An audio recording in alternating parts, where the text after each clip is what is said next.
workout on this Sunday afternoon. Did that video last week. Everyone kind of liked it, so we're sticking with it. I kind of like talking about the fights anyway. Trying to watch the Jets. Keyword is trying.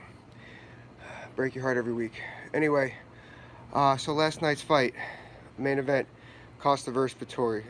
First of all, Paulo Costa never had any intention on making 185. That was clear. You see he was visibly a lot bigger than Vettori. That changes the fight in itself. Even when Vettori was able to block those explosive right side power shots, whether it was a right hand or a kick to the body, it just knocks you off balance. It takes a couple seconds to recover. We're watching football, game of inches, just like fighting, game of steps. You got to retake your steps, game of seconds, get those seconds back. That being said, both Vettori and his corner did a great job of recognizing when Costa was slowing down, and in so, Vettori was able to weather the storm, and he was able to answer after some strikes, after some kicks and punches, in order to score points and weather Costa's endurance a little bit longer. Both fighters, even though I know they were both worried about body kicks and punches, for me, their hands were both a little low, especially against somebody of opposite stance. I like to keep it a little tight, tighten up.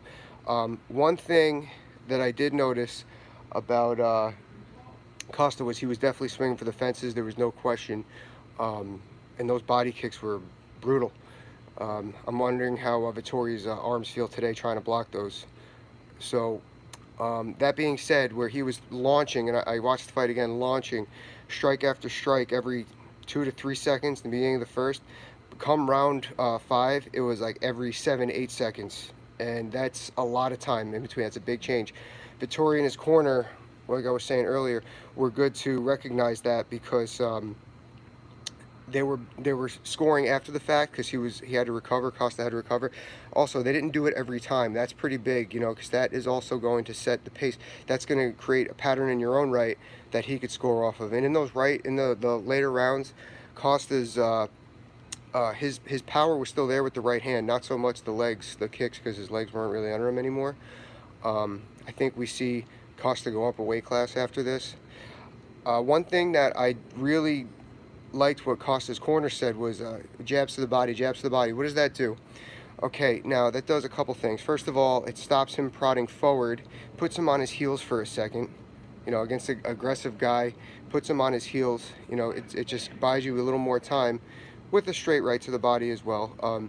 But also, it's going to set up those launching, explosive right side power shots that he was looking for. So he should have done more of that. Honestly, his jab was kind of non-existent. He really didn't give Vettori anything to respect from the left side of the body. A couple of left hooks, that was really it. Not uncommon against an opposite side striker, but the jabs to the body would have worked more. Footwork with Vettori, I was very impressed with. As much as he was pressing forward, when Costa wanted to lay against the fence, he was really smart with, and it's hard to show this, but he wasn't just prodding forward, prodding forward, prodding forward. He was doing lateral foot motion. What that does, I used to do that all the time against guys that were a lot faster than me, because what that does is it cuts off the cage, and it gives me more space to work myself. I'm a much shorter, slower opponent, so he was able to do that and control the center of the cage. Actually, that's why I gave him the fight, was because of cage control. Another thing that I noticed, if you watch, I believe it was in the second round, might have been the end of the third, they were kind of doing a little bit of a barrage. Now, when you see someone using boxing footwork on the entrance, they punch and they move with the same foot. What do I mean by that? Let's see if we can get a good view here. So, actually, I don't know if we can. So, okay, I'm in my right side stance. I'm going to punch and move with you can't really see it. I'm going to punch and I'm going to move with the same side right. And when I jab, my left foot's going to come forward. Almost like you're like a puppet, like you're strung together. You got strings from your hands, your wrist, to your feet, moving everything at once. Now, I could tell that he has a kickboxing background to start, because what he started to do was he was moving his left foot when he was throwing the right power, and moving his right foot when he was throwing the left strike. What does that do? Why does that matter? Because that means you're setting up kicks, or you're so used to setting up kicks. Personally, I don't like doing that when I'm trying to engage.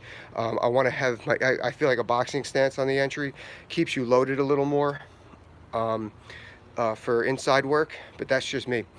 Other than that, it was a really good fight. Not really much to talk about on the ground or entry. I thought that I thought that Vettori's wrestling was a little bit more suspect. Just he did give up kind of a lazy double leg, but when you're in that circumstance, like I said, it changes the fight against a bigger opponent. That's nothing he had. You should expect to train for. I'm not going to get into the politics part of Costa cutting weight. That's not what this is about. But overall, it was a great fight. Both fighters can learn from. I'm sure that Costa's going to go up a weight class, and he's going to have to learn how to go up properly too. You can't just eat like crap and just go up. And then again, Vettori, I honestly, there's stuff to improve. Like I said, he did a really great job staying disciplined with his footwork, maybe that takedown defense, maybe even some of the offensive wrestling. He got caught up against the cage, but again, that's not uncommon for a non-wrestler. Good stuff though, guys. We're going to talk next week for UFC 267, my man Glover Teixeira, and talk to you later. Bye-bye.